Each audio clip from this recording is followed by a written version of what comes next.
We are back on Nittany Game Week, and we talk about college football on the program. Let me see if I can make an appropriate comparison for studying Ohio State. While everyone else seems to work on their undergrad degrees, the Buckeyes are at the PhD level. Coach Paterno and Coach Bradley, this Ohio State team is not defending a Big Ten championship, which makes this task even harder. They're supremely talented and hungry to reclaim the top spot on the conference. Well, Ryan Day is 24-1 in the Big Ten as a head coach. That's a pretty good grade. I think I got 24 out of 25 a couple of times in college. But, so what makes these guys... Are you exaggerating again? I said a couple. I didn't say many.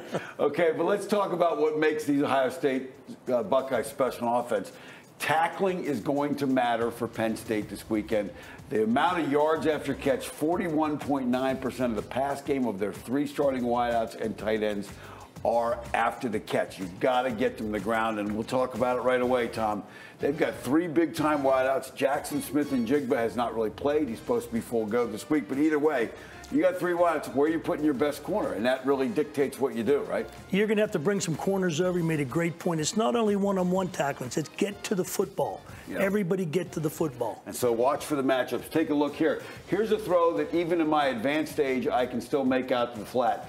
The 5-yard throw becomes a 22-yard explosive play, and that cannot happen on Saturday night, or it's going to be a long night. So let's take a look now at some other things. The run game, again, they're also going to give you some fullback tight end combinations with two wide receivers, which is good because they're on three on the field. But now they're going to, if they're patient, they'll run the ball at you. Here's a short side zone with an unbalance, Tom. Exactly, a short side zone with unbalance. You hit it right there, and right here is where they're going to hit it. Not many people are going to do that. The motion causes problems.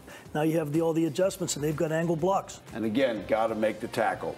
Again, going on the next slide, same kind of look here. Fullback tight end here, two wideouts. Now, hard run fake, guard pulling. What's that do to your linebackers, Tom? Yeah, they got to get their eyes in their proper place, good eye discipline, and get moving quickly. And you'll see on the video what happens. Linebackers come up, blitz off the edge, and now you've got two big-time wideouts out there. Again, makes the catch, yards after the catch in the end zone. Great shot of this tight here. You see he comes off that break. He's expecting some inside help. Now there's two or three Michigan State guys in position to make the tackle.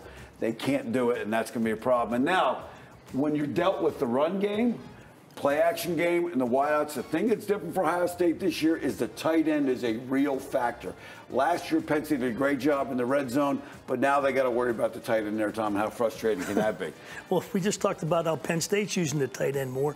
This guy creates the opportunity for all these guys out here. Yeah, and they were very patient getting the ball. The Wisconsin game, he had a big day, got some catches downfield as well. So if you spend too much time on that, then you're going to have some problems with the tight end, and they've shown that ability. So let's take a look at the other side of the ball now.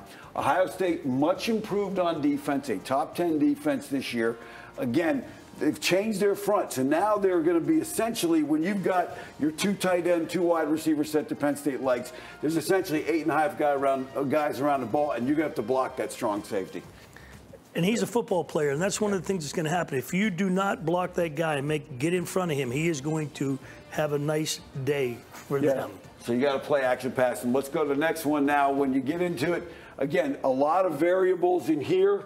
They can do some great things here because they've got speed. Eichenberg's played a lot of football. Hickman's played a lot of football. Ransom. And watch on this one how deep Ransom gets from 7 yards deep and where he ends up with his ball. Shows a too-deep look, turns around and gets way behind the secondary.